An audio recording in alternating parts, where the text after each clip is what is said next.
Have you ever wondered how Japan got to be such a powerhouse in tech and innovation? Well, the answer isn't just in its factories.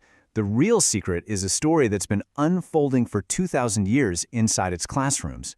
So let's dive into this and see what we can learn. Take a look at this number, 235. What is that? That's how many minutes, on average, a Japanese student spends on math every single week. It's the highest in the entire world, and believe me, that's no accident.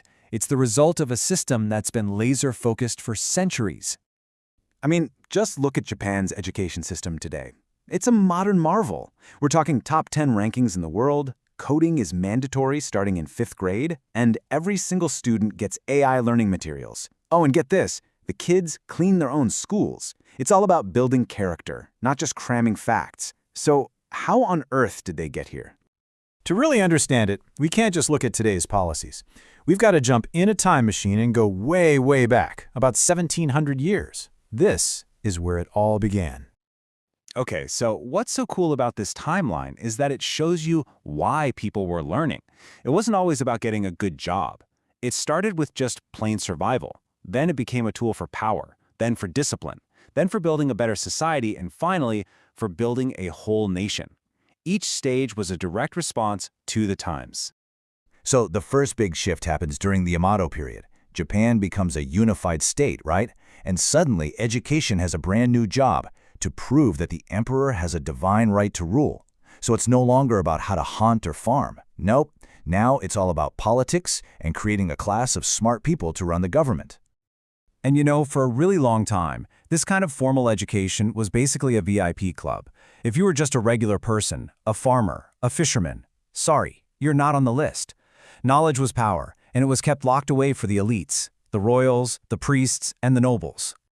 But that whole power structure wasn't going to last forever. The emperor started to become more of a figurehead, and a totally new group of military rulers took over. And that changed everything. And the new guy in charge? He was called the shogun. Let's be clear, this guy was basically the military dictator of Japan. Sure, the emperor was still around, but the shogun and his samurai warriors were the ones calling all the shots. And when the rulers change, you can bet the schools change too. So, in an age run by warriors, what do you think they're teaching? Not poetry. The most important lessons were now loyalty to your master, a deep sense of service, and of course, ironclad military discipline. Education was all about creating the perfect warrior. But then, something incredible happened. After centuries of non-stop fighting, one powerful clan, the Tokugawa, finally unified the entire country. And this kicked off an era of peace that lasted for over 250 years. This changed everything. This phrase just sums it up perfectly, doesn't it? For the first time in forever, there were no wars to fight. So the samurai put away their swords, and the whole country started opening up books. The nation's energy just shifted completely, from fighting wars to building a society. And the results of this peace? They were just mind-blowing. By the year 1800, 40% of men in Japan could read, and 15% of women could too. Now, to put that in perspective, get this, that was higher than in most of Europe at the time. This peace created a literate society, not just a literate elite. But this peaceful bubble was about to burst.